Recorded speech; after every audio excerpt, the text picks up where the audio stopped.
이 시간 누가복음 2장 21절에서 40절 말씀입니다.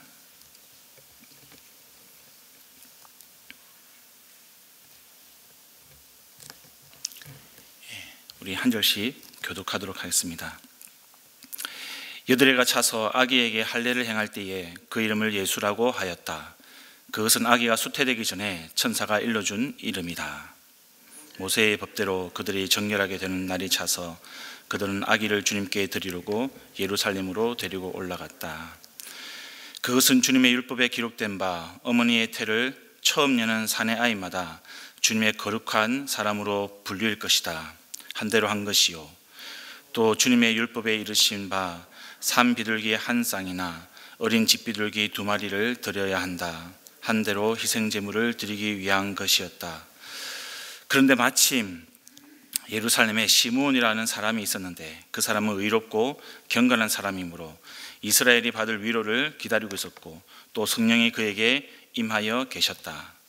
그는 주님께서 세우신 그리스도를 보기 전에는 죽지 아니할 것이라는 성령의 지시를 받은 사람이었다. 그가 성령의 인도로 성전에 들어갔을 때에 마침 아기의 부모가 율법이 정한 대로 행하고자 하여 아기 예수를 데리고 들어갔다. 시므온이 아기를 자기 팔로 받아서 안고 하나님을 찬양하여 말하였다. 주님, 이제 주님께서는 주님의 말씀을 따라 이 종을 세상에서 평안히 떠나게 하여 해주십니다. 내 눈이 주님의 구원을 보았습니다. 주님께서 이것을 모든 백성 앞에 마련하셨으니 이는 이방 사람들에게 계시하는 빛이요 주님의 백성 이스라엘에게는 영광입니다.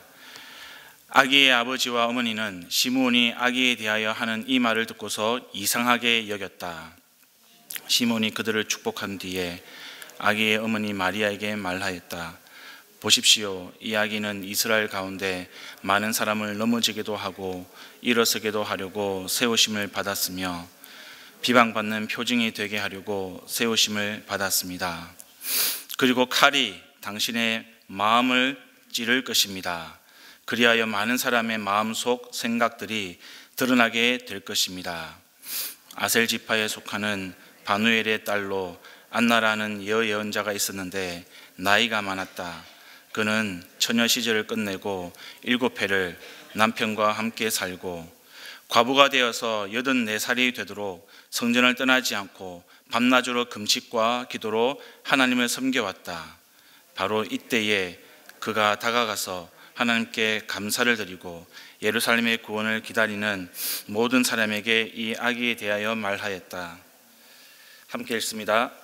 아기의 부모는 주님의 율법에 규정된 모든 일을 마친 뒤에 갈릴리의 자기네 고향 동네 나사렛에 돌아왔다. 아기는 자라면서 튼튼해지고 지혜로 가득 차게 되었고 또 하나님의 은혜가 그와 함께 하였다. 아멘. 성도 여러분, 새해에 우리 세깁줄로 우리 공동체가 함께 기도를 시작하였습니다. 우리 새해 하늘 복을 충만히 받으시기를 바랍니다. 우리 공동체가요, 이 세겹줄로 기도회를 시작했는데 이 주기도문을 통해서 하나님께서 큰 은혜를 주셨습니다. 세겹줄의 기도의 특징은 우리 혼자서 하는 기도가 아니라 공동체의 기도입니다. 공동체가 함께 기도하면서 나 개인의 뜻이 아니라 우리 공동체가 하나님의 뜻에 온전히 맞추는 그런 기도였습니다. 저도 이 평원의 기도짝들께서 주시는 그런 기도 제목들을 가지고 함께 매일 기도하면서 참 하나님 주시는 깊은 은혜를 받았습니다. 특별히 기도하면서 참 은혜로운 장면이 뭐였냐면 이 부모님들이 자기 자녀들을 안고 기도하는 모습이었습니다. 머리에 이렇게 안수하기도 하고 꼭 안아주기도 하고 때로는 팔을 벌려서 축복을 하는 그런 기도의 모습들, 그런 기도의 모습들을 보면서 참 하나님께서 부모님의 신앙을 통해서 믿음을 통해서 우리 공동체 가운데 은혜를 주시는구나. 부모님들이 자녀들과 함께 그 이른 새벽에 깨어서 함께 기도하는 모습이 참 은혜롭고 감사했습니다. 그리고 설교를 준비하다가 이렇게 부모님들이 우리 자녀들을 안고 또 자녀들을 데리고 와서 하나님의 은혜를 바라보고 자녀들과 함께 교회 예배당에 기도하러 나오는 모습이 오늘 본문의 모습, 우리 여드레가 차서 아기에게 할례를 행할 때에 그 이름을 예수라 하였고, 또 그 아이를 안고 모세 율법대로 정결하게 되는 날에 차서 아이를 주님께 드리기 위해서 예루살렘으로 데리고 올라온 이 마리아와 요셉의 모습이 많이 오버랩이 되었습니다. 우리 부모님의 이 기도하는 모습, 아이들을 데리고 이 예배당에 나와서 기도하는 모습, 이 기도하는 모습이 이 요셉과 마리아의 모습과 참 많이 연결이 되는구나, 이런 생각도 하게 되었습니다. 여러분, 22절에 보면 이렇게 되어 있습니다. 모세의 법대로 그들이 정결하게 되는 날이 차서 그들은 아기를 주님께 드리려고 예루살렘으로 데리고 올라갔다. 여러분, 여기서 우리 한번 이 말씀을 이렇게 적용해 봤으면 좋겠습니다.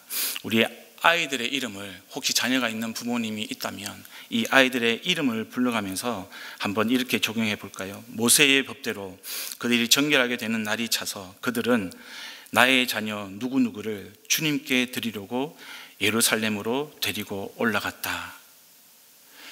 저희 같은 경우에는 우리 아이 이름이 소은이와 소하입니다. 모세의 법대로 부모인 김동호는 소은이, 소하를 주님께 드리려고 예루살렘으로 데리고 올라갔다. 여러분 어떻습니까? 이 아이들의 이름을 여기에 대입해서 적용해서 우리가 적용해 보면, 읽어보면 좀 더 우리 공동체에 주는 영적인 깊이가 더 깊이 있는 것 같습니다. 아마 세ገብ주일 기도회가 우리에게 이런 의미가 아닐까. 마치 이 아기 예수를 안고 예루살렘으로 올라가는 그 부모의 마음, 그 요셉과 마리아의 마음이 우리의 마음이지 않았을까, 그런 생각이 듭니다. 그래서 이 세ገብ주일 기도회가 새해 첫날을 여는 우리에게 영적인 깊은 의미를 주고 있습니다. 여러분, 복음서마다 특징들이 다 있습니다. 이 복음서는, 이 요한복음은 예수님의 신성을 강조한다고 해서 독수리 복음이라는 별명이 있습니다. 근데 누가복음은 예수님의 완전한 사람으로서의 어떤 인성을 강조하기 때문에 사람복음이라는 그런 별명을 가지고 있습니다. 이런 측면에서 이 예수님의 인성은 우리가 회복해야 하는 사람, 즉 창조 당시에 어떤 하나님의 형상으로서의 의미를 우리에게 던지고 있습니다. 그래서 누가복음은요, 다른 복음서에 비해서 이 예수님의 탄생, 그리고 예수님의 어떤 유년 시절, 이 성장 시절을 조금 더 자세하게 다루고 있습니다. 예수님의 이렇게 유년 시절을 다루고 또 탄생의 이야기를 자세하게 다루는 그런 복음서는 이 누가복음이 유일합니다. 오늘도 본문은 예수님이 이 한 사람으로서 태어나서 어떻게 이 유아기를 보내는지 그런 성장 과정을 보여주고 있는 본문입니다. 이 과정은요, 우리 그리스도인이 이 지향해야 하는 방향이고, 그리스도인들의 어떤 자녀 교육이 어떠해야 하는가, 이것에 대한 메시지를 던진다고 할 수 있겠습니다. 우리가 놓치지 말아야 할 부분은 이 요셉과 마리아의 역할입니다. 이들은 부모로서 예수님을 육체적으로 잘 양육하고 또 기르렀을 뿐만 아니라 영적으로도 책임 있게 양육했던 그런 신실한 부모였습니다. 요셉과 마리아는요, 지금 예수님을 데리고, 아기 예수를 데리고 예루살렘 성전으로 올라갔습니다. 그들은 하나님의 말씀을 잘 지키고 또 경건한 삶을 살았다는 것을 보여주고 있습니다. 아니, 예루살렘으로 가는 것이 뭐 그리 대단한 일입니까? 이렇게 질문할 수도 있겠죠. 여러분, 여기서 우리가 짚고 넘어가야 하는 것은 그 당시에 예루살렘으로 올라가는 것이 그렇게 녹록한 일이 아니었다는 겁니다. 우리가 주목해야 하는 것은 이 요셉과 마리아가 왜 예수를 데리고 예루살렘 성전으로 올라갔는가 하는 것입니다. 어떤 유대인 특유의 종교적인 간섭이나 그런 부모의 종교적인 욕심이었을까요? 아니면 유대 사회에서 내가 이 아기를 보란 듯이 번듯하게 한번 키워보겠다라고 하는 그런 성공적인 열망이었을까요? 아닙니다. 그것이 아니었습니다. 이 유대율법에 의하면 아기가 태어나면 예루살렘 성전으로 데리고 올라가야만 했습니다. 그런데 여러분, 이 시대에는 바벨론, 페르시아, 로마 지배를 받으면서 여러 지역으로 이 유대인들이 흩어졌습니다. 그래서 이 흩어진 유대인들은 예루살렘으로 가고 싶어도 갈 수 없는 그런 상황이었습니다. 이들에게는 지킬 수 없는 율법이었죠. 심지어 이 팔레스타인 지역 거주자도요, 당시에는 이 로마 지역에 지배를 받는 그런 신세였기 때문에 경제적인 사정이 어려웠습니다. 그래서 이 율법을 준행하기가 어려운 그런 시대였습니다. 이런 상황에서도 요셉과 마리아는 나사렛 이 시골 동네에서 예루살렘까지 왕복 280km를 순례하면서 이제 올라가는 것이었습니다. 힘써 그 모세의 율법을 지키려고 했던 것이죠. 이들은 경제적으로 어렵고 또 먼 길을 이 아기 예수를 데리고 올라갔습니다. 그리고 그 하나님의 모세의 율법을 준수하면서 무엇을 바라보았을까요? 바로 이 예수 그리스도에 대한 약속과 하나님 주신 은혜가 아니겠습니까? 그 은혜를 바라보는 그 믿음을 지키기 위해서 이 아기 예수를 데리고 올라갔던 것입니다. 이 장면에서 우리가 우리의 모습을 한번 돌아보기를 원합니다. 우리 부모님들이 세ገብ주일 기도회에 이 자녀들 데리고 온 이유가 무엇인지 다시 한번 확인해 볼 필요가 있습니까? 꼭 부모님뿐이겠습니까? 저와 여러분이 왜 새벽을 깨우며 세ገብ주일 기도회에 왔는지, 그 기도에 온 목적이 무엇인지 우리 한번 돌아볼 필요가 있겠습니다. 종교적인 열심이었습니까? 아니면 이렇게 지극정성으로 하나님께 아기를 드리면 자녀의 앞길이 술술 잘 풀리고 세상에서 성공한다는 그런 기대감으로 오셨습니까? 누가는 오늘 본문 속에서요, 예수님의 모습을 통해서 그것이 아니라는 것을 보여주고 있습니다. 오늘 본문에는 시몬이라는 사람이 등장을 하고 안나라는 예언자가 등장을 합니다. 이 사람들이 예수 그리스도를 향해서 던지는 말이 무엇입니까? 고백하는 말이 무엇입니까? 바로 성령이요, 바로 하나님의 은혜입니다.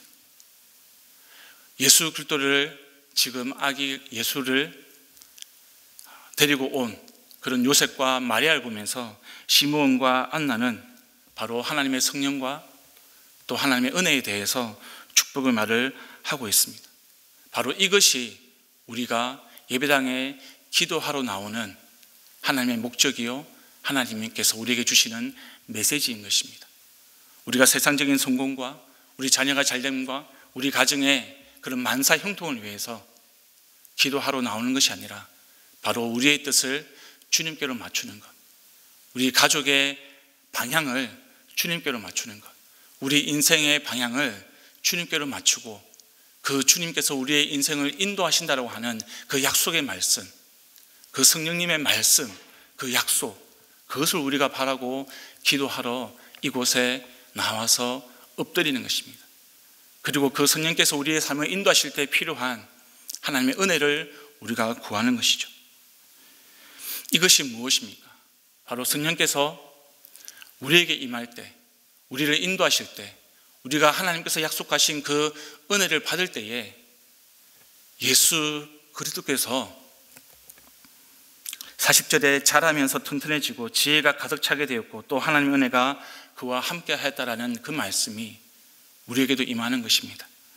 바로 죄로 인해서 파괴되었던 하나님과 우리 사이에 깨어진 관계의 회복, 아버지와 자녀와의 관계의 회복, 또 창조 당시 지음을 받았던 하나님 형상으로서의 회복을 우리가 누리고 경험할 수가 있는 것입니다. 우리는 지난 한 주에 주기도에 대해서 묵상하고 기도했습니다. 여러분, 주기도가 무엇입니까? 바로 나의 뜻, 마음이 아니라 하나님의 뜻, 하나님께 맞추는 기도입니다. 예수님은 제자들에게 주기도를 가르쳐 주시면서 하늘에 계신 우리 아버지라고 불렀습니다. 우리가 기도할 수 있는 원동력이 무엇입니까, 여러분? 우리의 공로입니까? 아닙니다. 그것이 아닙니다. 지금 이 두 예언자를 통해서 주시는 것은 우리가 기도할 수 있는 힘은 오직 성령 하나님, 그리고 오직 하나님의 은혜만으로 우리가 기도할 수 있는 원동력을 가지게 되는 것입니다. 우리가 기도할 수 있는 힘은 바로 하늘에 계신 하나님을 우리 아버지라고 부를 수 있기 때문입니다. 하나님을 아버지라고 부를 수 있는 그런 자녀와 부모와의 관계가 바로 우리가 기도할 수 있는 원동력이 되는 것입니다.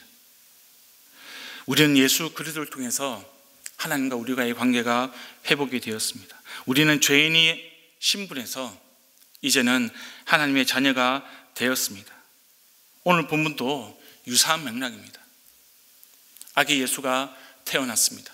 그 아기 예수는 사람으로서 자라나고 완전한 사람으로, 완전한 성자 하나님으로 우리 곁으로 오셨습니다.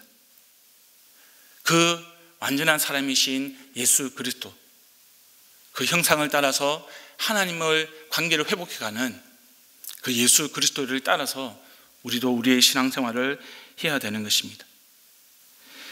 여러분, 이제 우리가 새해가 밝았습니다.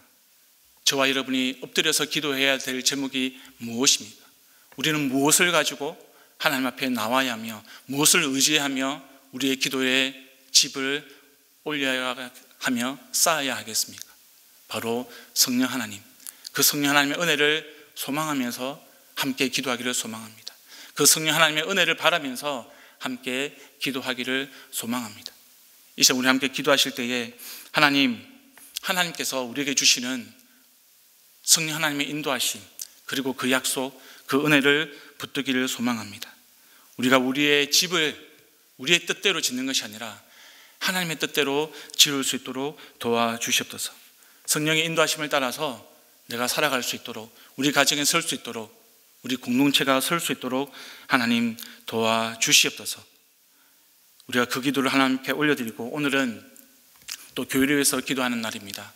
하나님, 우리 교회와 함께 하여 주시고, 우리 교회가 세교줄 기도를 통하여서 주신 하나님의 은혜를 붙들고 우리가 올 한 해를 살아갈 수 있도록, 그리고 말씀에 집을 세울 수 있는 아기 예수가 자라면서 튼튼해지고 지혜가 가득 차고 하나님의 은혜가 그와 함께 했던 것처럼 주의 말씀이 우리 공동체 가운데 든든히 세워지고 우리 공동체가 튼튼해지고 하나님의 지혜로 가득 찰 수 있도록, 그리고 하나님의 은혜가 우리와 함께 할 수 있는 그런 교회 될 수 있도록 하나님 도와주시옵소서. 우리 간절한 마음으로 기도하시고 개인이 가져오신 기도 제목으로 함께 기도하시겠습니다. 기도합니다. 아버지 하나님,